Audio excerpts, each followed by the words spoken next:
Hello everyone and welcome to the Kismet podcast. My name is Carina and today, sitting across from me in the studio is Jaylea Ford. Hello. Hello. How's it going? I'm good. How are you? I'm really good. We were literally just chatting. I noticed your nails and they look so beautiful. Yes, thank Tell you. me, did you get them done because Lauren Grimes inspired you? I did. I watched Lauren's episode yesterday and I was like, oh my God, I can't stop looking at her cool nails. I need to go get mine done because mine were a little bit grown out, you know, when it gets to that 2-3 week. And I was like, no, they need to be fresh like Lauren's were because I just want to be Lauren. She's very cool. And they're red and she was wearing a red t-shirt. Yeah. So you really did take inspo. I did. Yeah. Oh, we love Lauren. And this is exciting. I'm looking forward to getting to know you because we haven't worked together very much. We haven't overlapped together very much. So I'm very excited to hear about your story and all the wonderful things that make you who you are. So let's jump in. What's your role at Kismet?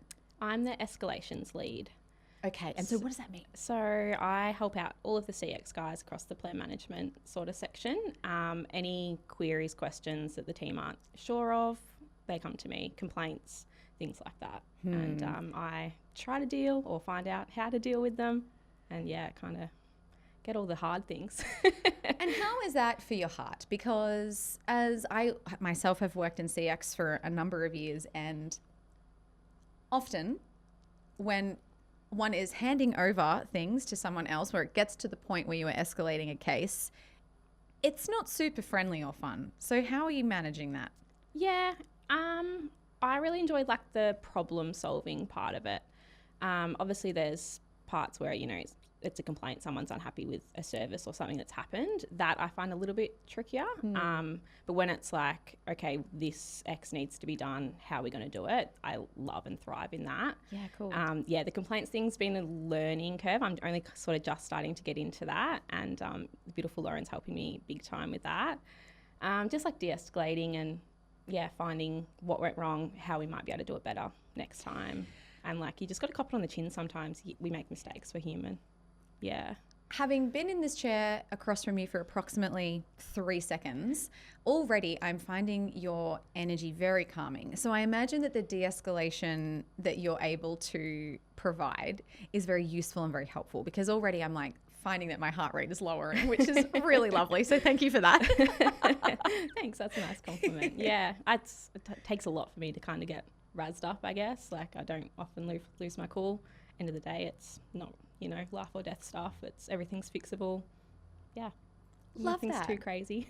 Bit of perspective. Yeah. That's yeah, what we exactly. like to see. Yeah. So how long have you been with Kismet then, Jaylea? I've been with Kismet about 5 or 6 months. Which has Yay. been awesome. Just like so eye-opening and just loving every second of it. Okay, let's rewind. How did you find yourself here? Have you been working in the industry for a little while? If we go kind of like rewind a little bit and we go back to high school days or uni days or whatever it was before then, what was your deal? What was your goal originally? Yeah, I wasn't a very good student. I didn't like to be at school. I was there just to hang out with my friends. It was just all social for me. I was never naughty or anything in class. Like, I was kind of just a quiet bludger, I guess. Like, I just wasn't interested in school. My parents wouldn't let me leave school unless I had a full-time job to go to, so that was it. I went and found a full-time job at the local pharmacy in Castlemaine. How good. Yeah, so I started working there when I was 17 full-time. So I started year 12. I did the first like 3 or 4 weeks of year 12 and I was like, this is getting serious where they actually want me to do work and I'm just not here for it. So I went and found a job and I worked there for about 5 years, worked my way through, did a bit of study there to become a pharmacy technician. So I was like dispensing scripts and like out the back, like filling up the Webster packs for like weekly medication for elderly people and whatnot. And that was really fun. And then I quit that job after about 5 years, just when I turned 21, because I wanted to go traveling. So they wouldn't let me have leave without pay. So I was like, oh, well, I'm going, so see you later. And left that. Yeah. And then I came back from travel and obviously, you know, had no money and needed to get back to work. So I just stumbled, like was just applying for jobs. Castlemaine is an overly big town. Didn't really want to have to travel to Bendigo yet. So I got a job at a local bank in town, Bank Australia, which was really fun. That was something like really cool to learn. Always been more into numbers than English sort of thing. And it was the old credit union. So it was really good, like values, like all the customers were shareholders. They had like conservation reserves. So interesting. Yeah, it was really cool to be part of a bank without being like one of the big four nasty banks, I guess. It was a really good experience. I learned a lot and really enjoyed my time there. And then COVID hit. The bank face-to-face was just not really going anywhere. I was getting a little bit bored. I don't really like to be bored or not learning something new. And then I got a job at Bendigo Bank, head office in Bendigo, helping with all the COVID relief, home loan payments and things like that. Yeah, wow. Which was so interesting. That's probably where I started doing those like heavier conversation sort of work. So that was really cool and really interesting and so like nice to be able to help people in like there was some awful situations. And then that started to die down and that sort of just rolled into kind of just like credit card, like chasing up if your overdrafts over like $60. I was like, I'm really not here to just call people because I haven't paid the $80 credit card bill. Like this just isn't bringing me joy, you know? Sure. So from there, I, again, just randomly just was looking and I applied for a job at Pathways to Care. I had no idea what NDIS was, like just completely, it was a bit like a data entry sort of role. I thought, oh, why not? I've done some data entry, go for it. And then, yeah, just ended up getting that job, working with some beautiful people there. I learned so much. It's obviously a big space to learn, which was a roller coaster. Started from the bottom, kind of worked my way through, got into a little bit of a leadership role there and started that escalation sort of role there. And then all just rolled beautifully into my Kismet role. Beautiful. Okay, so you've been in the industry, I suppose, for about 5-ish years now. Yeah, so weird actually. The day I had my meeting with Nat to discuss coming across with my Kismet contract. Nat Kramesh, our COO. Yeah, yeah, beautiful, beautiful lady. Was actually my 5-year anniversary. Yeah, wow. So it was a bit weird. One of those things. It's just Kismet, would you say? Yeah, well, yeah, some would say that. Yeah, yeah. So it's just been awesome. Oh, it's so nice to have you here. Yeah. So tell me about overseas. Where'd you go? I did a 3-month Contiki. Oh, yes, you did. Okay, where did you go? I went to America. So I went by myself. Oh, good for you. Yeah. And we did like a full big lap. So I started in LA, went all down south, like New Orleans. Did you like New Orleans? The funnest place. Or New Orleans, as they say. Yeah. So fun. The best time. Wow. All the way back around to New York, a little bit of Canada at the top cool. there, and then worked my way back down. And you were in the States the whole time for those 3 months? Yeah, a little bit of Canada in there as well, but yeah, the States. That's a long time. Yeah. I mean, the States is freaking huge. You can take... Correct. But that's a long... And was it Contiki the entire time? 2 weeks at the end and a few days before were by myself. But yeah, it was a lot of partying for a long time. Took me a long time to recover.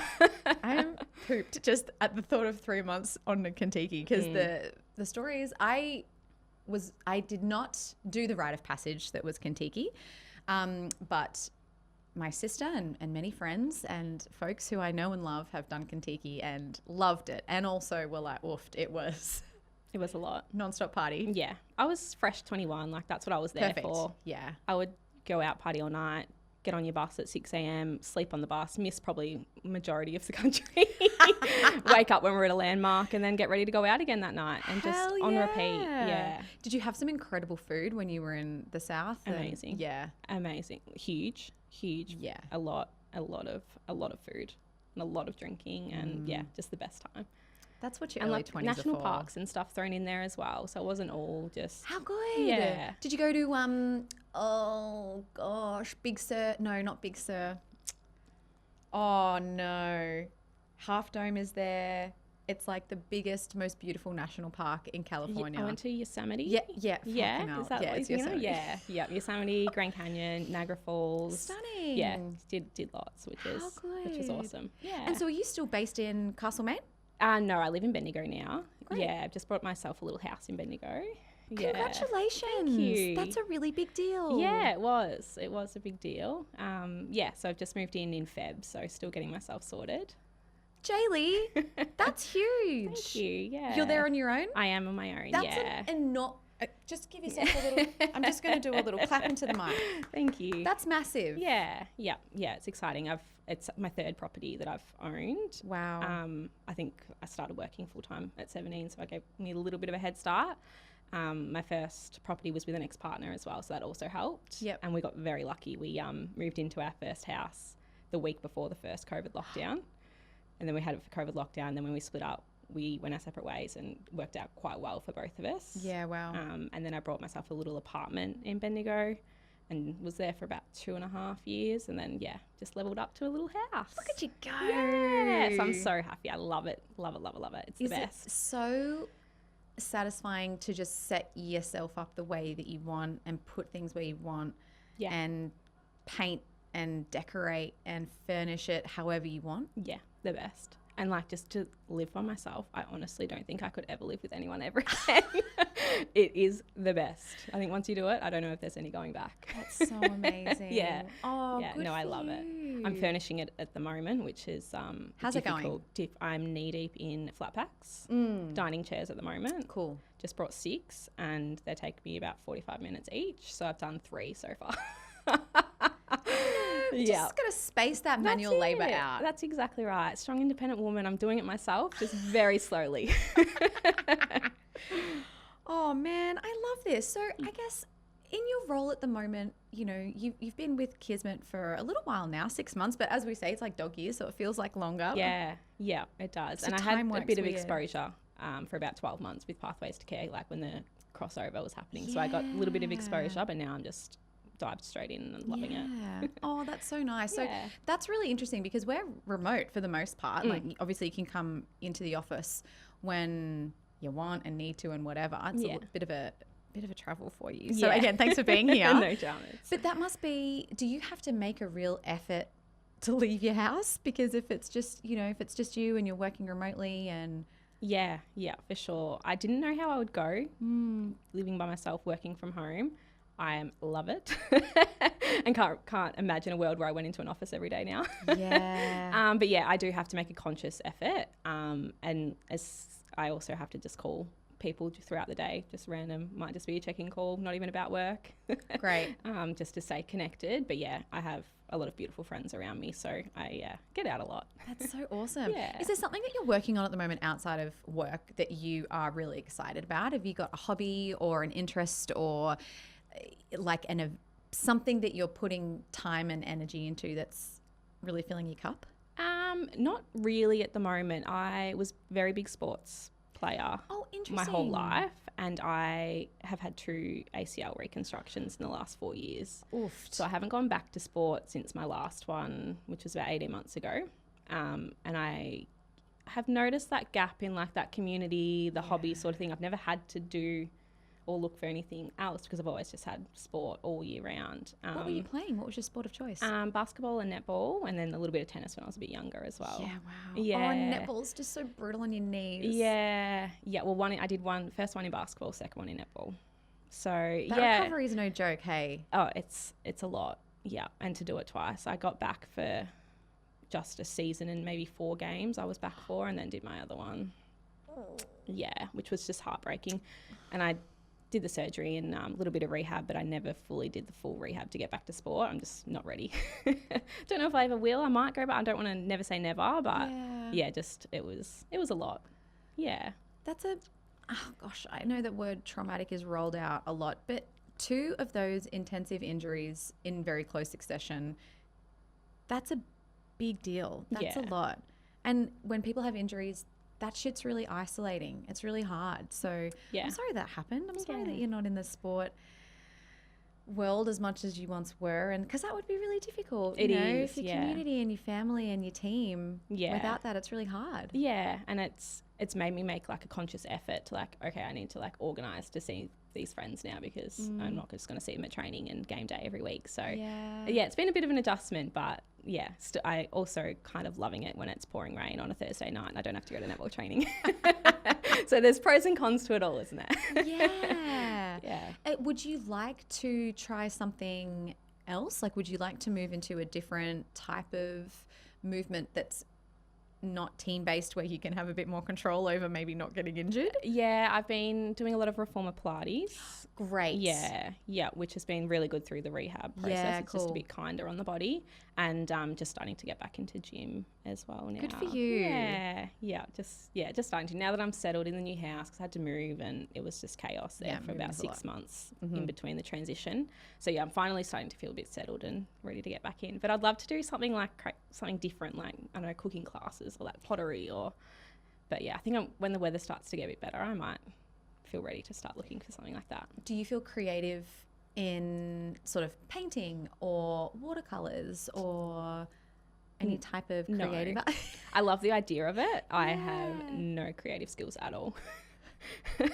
Well, not with that attitude, Yeah, that's Jaylea. That's true. Maybe I could dabble and see how it goes. Like, I love the idea of sitting there with a paintbrush and painting, or like going to an art class or something like that. But There's something very highbrow about it, isn't it? yeah, for sure. But I just don't know if that's me. But we'll see. Now, correct me if I'm wrong, but Bendigo is a fairly creative town. I have friends that I went to uni with who are from Bendigo. Big musical scene in Yeah. Bendigo. Beautiful theatre out there. Yeah. Ned Kelly the musical was out there. It was a little while ago now, but it's a really beautiful scene for art and theatre. And There's always stuff happening. Yeah. Castlemaine, where I'm from, Yeah. probably more so, I would say. Like, there's always gigs and festivals and, lots happening in Castlemaine. And I still go there. Some of my friends still there, and family there as well. So I still spend a lot of time in Castlemaine. And, there's always stuff going on. Considering it's so country, it's That's good. really interesting, though. I feel like a lot of that, by virtue of not being in the big smoke, as they say, it kind of just, you're forced to find ways to be creative and to find different outlets and to be resourceful, I think, in different ways. And I think a lot of super creative people are from, I don't want to say, is Bendigo technically a regional town? Yeah, I think so. Technically? Yeah. Castlemaine, what's further? Castlemaine? Castlemane's closer to Melbourne. Is it? Yeah, Oh, about God. 45 minutes I'm this so side. sorry. My geography skills are completely shot. I should have looked this up beforehand, but I want to see where it is because in my mind, Castlemaine, Victoria. Oh, hang on. If you haven't been, you need to go there for a weekend. Yeah, fuck, it's pretty far, isn't it? Yeah. Yeah. And then Bendigo's part. Oh, mate, thanks for coming in. No It is not dramas. close. Anything for you. Yeah, oh, so kind of you. But, well, that's exciting. Okay, so you did, I want to just go back to travel for a second. So you did your US trip, you had 3 months, you partied your way through the US, and Miley Cyrus would be so proud. Yeah. That's so exciting. So do you have plans or an aim to travel elsewhere? Yeah, I've done, where else have I been? I've been to Vanuatu, Bali a bunch of times with family, Hawaii. I did a little bit of Greece and Italy just a couple of years ago with some friends. How was that? Yeah, so fun. Yeah. So it wasn't long enough. I was only there for about 3 weeks. Yeah, wow. No, I need a long time over there. I think I'd like to go do a bit more of Europe. Yeah, It's great. probably next on the list, and Japan, I think, is also on the list. I mean, you know who to go to Correct, for Japan correct. advice. I don't know one person that's been there that hasn't said that they can't wait to go back. Jaylea, same. Yeah. So I think I need to go over there and see what this is all about. It just sounds, I can't wait. I just got to go. I got to go. So I want to know how you feel about goals. I really appreciate the fact that you went into the workforce at an age where you were like, school is not for me. I just think it's a really impressive thing to make that choice at 17 to go, this isn't an area where I'm thriving. I want to choose something else. And I find that very impressive. So way to go. Thank you. But as someone who's been in the workforce for a number of years now, how do you feel about goals? Was that something for you that, how do you feel about them? What's your relationship like with them? Yeah, it's something I haven't really thought of before until coming to Kismet. Like professional goals, I've never really had anything set in stone. Like, I've kind of just stumbled into the jobs that I've had. I still don't know what I want to be when I grow up. I'm still so open to any opportunities that come up. Like, I haven't really been like, oh my God, I want to do this and I'm going to do whatever it takes to be, a teacher or whatever it may have been. Like, I've just never sort of had that. So it's interesting. I've always been part of teams, obviously, with sports. I've had like team orientated goals, obviously, to win and improve and things like that. But yeah, personally, it's never really something that I've like sat down and like listed. Even like the travel and the house, like I kind of just decide it one day and then that's it. Like it's happening and I'll make it happen sort of thing. Yeah. It's really interesting. So now that we're so big on both personal goals and the goals of what we're trying to achieve within Kismet too, how are you finding that transition into being in a super like highly goal-oriented environment? How are you managing that? Yeah, I'm sitting back and reflecting a lot. Like, that's great. It's actually quite hard to come up with goals. I don't know why I'm finding it so hard. Obviously having conversations with everyone in the team to try to, you know, get this brain ticking about what they could be. Yeah, it's been a transition for sure. Yeah. The great thing about it though is that it's constantly evolving, right? Yeah. And so especially, I mean, for 6 months, that's not a huge amount of time. Like goal setting and approaching goals, and it can be a very different way of approaching things, right? So, but it also does sound like you had your own version of that with the choices and the decisions that you've made anyway. Yeah. I think I kind of just, as soon as I decide I want to do something, it's happening. Like when I had to quit the job at the pharmacy, like I didn't care. I was going no matter what. Nothing was getting in my way. So I guess that's kind of, a goal, and I made it happen. But yeah, now that I'm so settled and happy and pretty content with life, work life, home life, everything like that, now I'm finding it hard to come up with what's next. But just being open to opportunities and just kind of see what happens. Mm-hmm. Yeah. There's something to be said for having that ability to just be for a moment and see how you feel in the world. Yeah. And who you are as a person is something, and then to go, what sparks my interest? What am I allowing into my orbit these days? Yeah. So I'm just sussing everything out and just open to it at the moment. Yeah. Oh, exciting. Yeah. So what about luck then? Are you lucky? See, luck's a tricky one, isn't it? I think that I'm so lucky to have the family that I've got, the friends that I've got, to have had the opportunities that I've had. If we're talking luck, like if I buy a raffle ticket, I'm just donating money. Like I never win anything like that. So there's so many different ways to interpret luck. Mm-hmm. I think there's always hard work involved with luck. I don't think luck comes without putting in the work. And I guess, again, being open to it as well is a big part. So if you put all that together, I guess some people are lucky.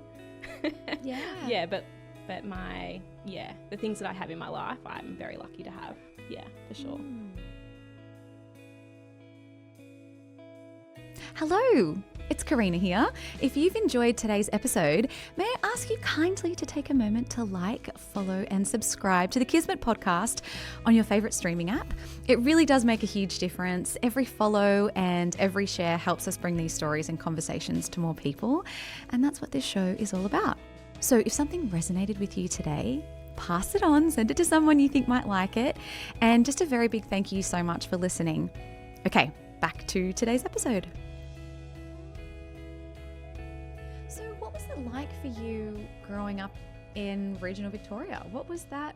Did you just have the most beautiful, did you grow up, oh God, I can't believe I was about to say, did you grow up on a farm? But was it really lovely to have access to nature and to be somewhere where there was community? Yeah, I did grow up on a farm. Did you? Yeah, very like old school tradition, few generations. Wow. Are your family still there?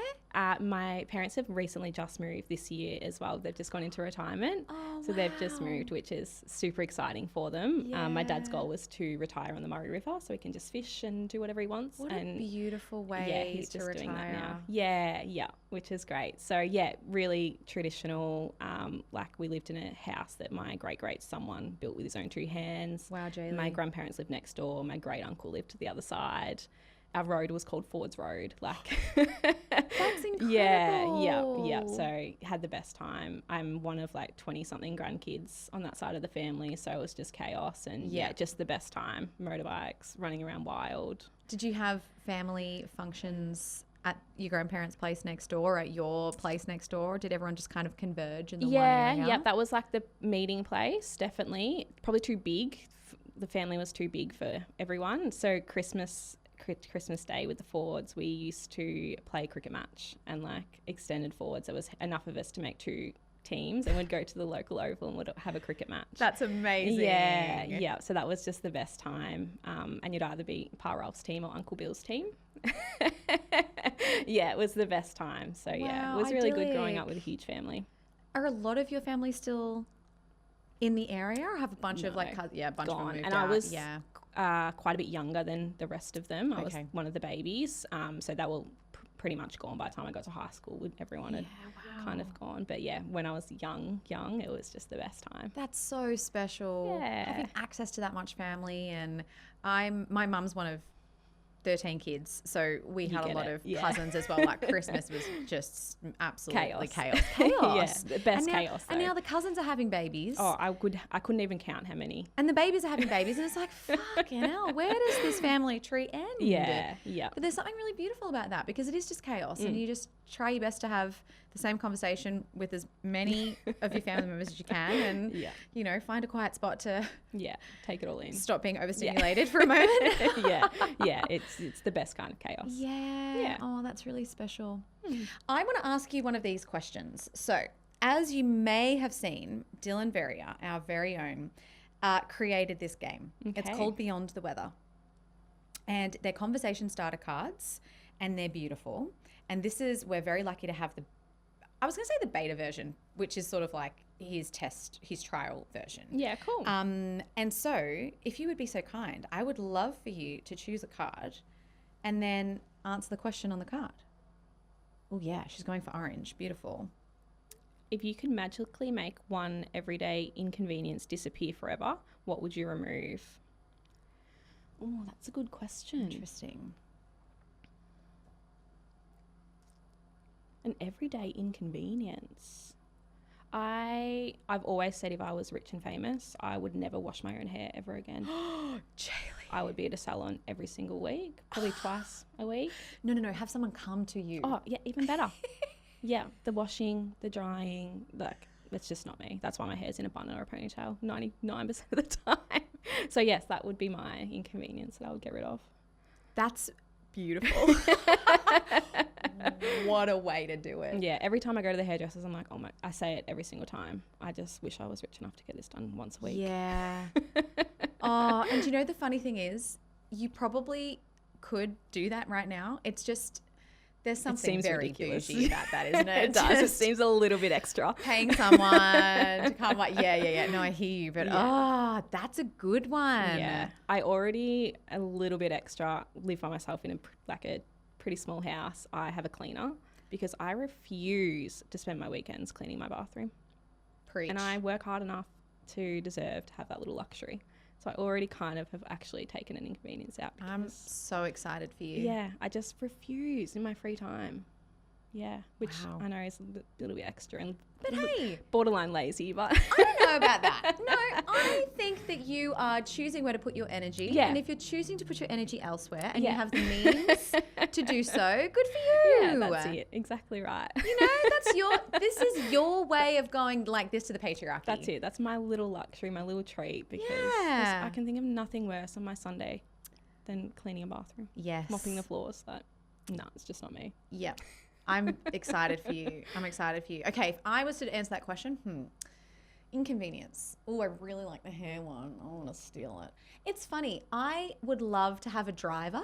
I really enjoy certain aspects of, like, obviously, you know, you drive and you travel or whatever. Brisbane, we were so close to everything. We were 20 minutes to the airport. We were 20 minutes to the city. We were 5 minutes from daycare. We were 10 minutes from, like, we're 5. It was perfect. Yeah. We were in such a good spot. And we are in a less convenient area now.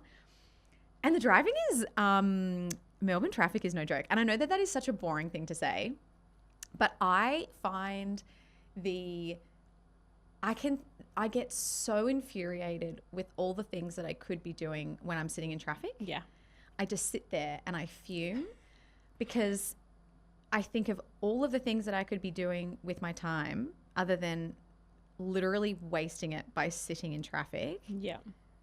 There's nothing worse than standstill. Mate. Nothing worse. I'm trying to get better at being like, okay, I can listen to a podcast. I obviously can't be on my phone. So there's something really nice about having your, like, bit of a captive Forced. audience or like, a captive. Yeah, you're kind of forced to do that. But it would be really nice.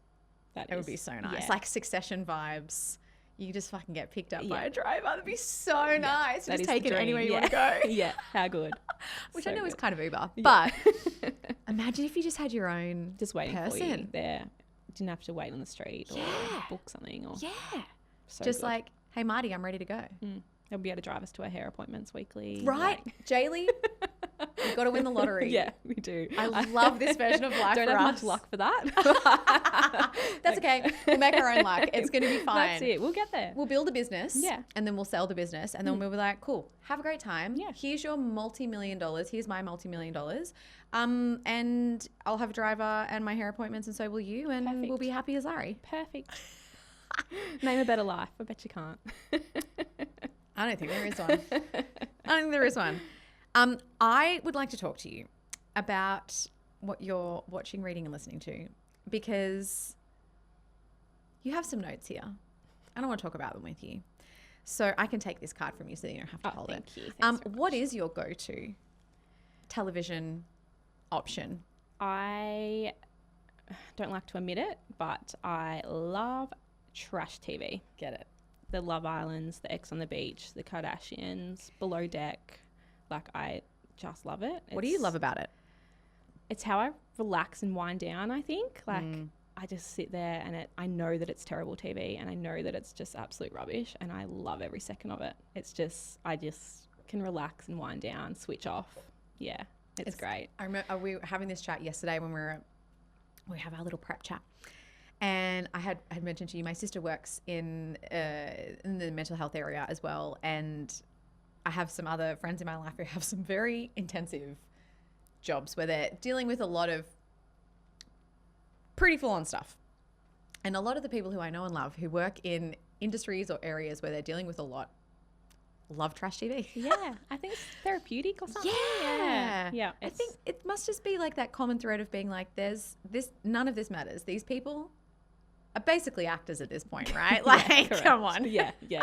Like, it's so bad, but it's so good. Although I did see, so there's a certain reality TV that I enjoy. Like, I like the Sunday night episodes of The Block where I get to see the room reveals and I can just fast forward all the BS from the week. Yeah. I'm not interested about the dramas you had with your builders. I just want to see the pretty rooms that you've made. Yeah. And you get the full recap on a Sunday anyway. Love that. Yeah. Honestly, I come in at the, like, I was going to say the 8th inning. What's that saying? What's the inning that you come in on if you're about to win? 12th? Is that the last one? I'm not sure. The last quarter. It's like, whatever. Oh no. And I usually would just come in on the last Sunday when they're doing the auctions because then you get the walkthrough and whatever. Yeah.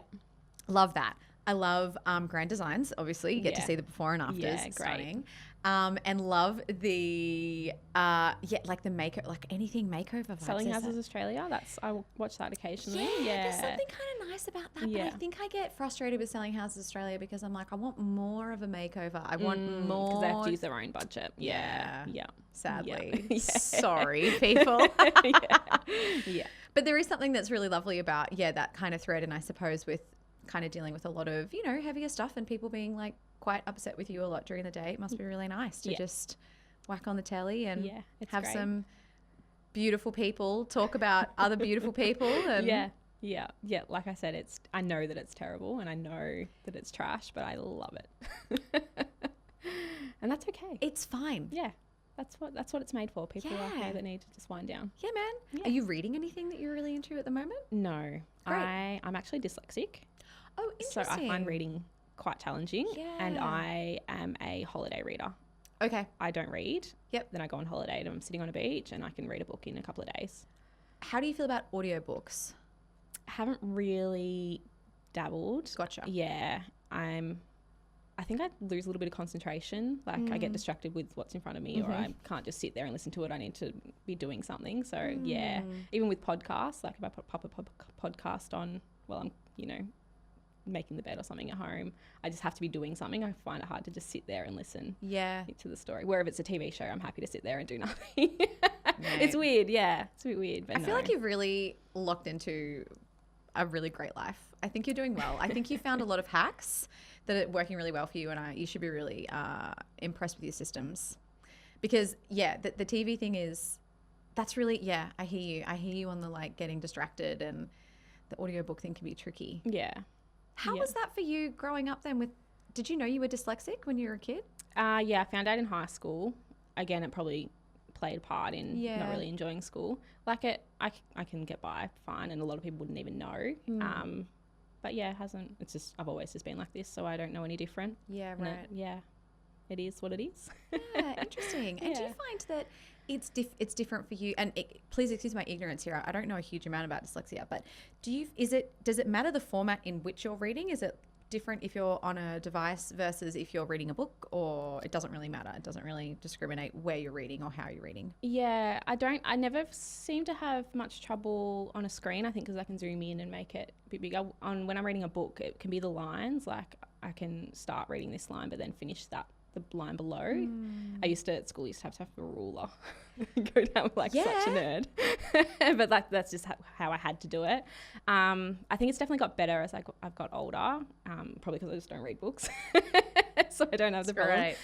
My spelling's atrocious, and the CX team will know that. Like, my teams, when I'm busy and I just bang, bang, bang, send them, like, they've just got to make it work and try to understand it. Like, terrible spelling. But yeah, numbers seem to be fine, luckily, with what we do. Yeah. But yeah, occasionally we'll mix up some words and things like that. But yeah, nothing too, I've never really found it to be a barrier, really. Yeah. Yeah, interesting. Wow. Yeah. Jaylea, we're coming to that time. It's literally flown. It has. Yeah. And then you've written here that you've got a couple of comfort shows. What are they? Are they not reality shows? Are they something different? Yeah, I have a few shows that, like, if don't want to concentrate. Yes. And like, it's just on in the background while I'm cooking tea or things like that, or, you know, when I jump into bed and want to just like not actually watch but have it on. I watch The Office is probably a big one. Yeah. Parks and Rec. Friday Night Lights, as we spoke about. Oh yes, we spoke about Friday Night Lights. One Tree Hill. Yeah. One Tree Hill. Yeah. The Chad Michael Murray days, man. Oh my gosh. Peak. Yeah. Although I was probably more of a Nathan girl. Yeah. Probably comes back to that Tim Riggins. Mate, Nathan. The Tim Riggins.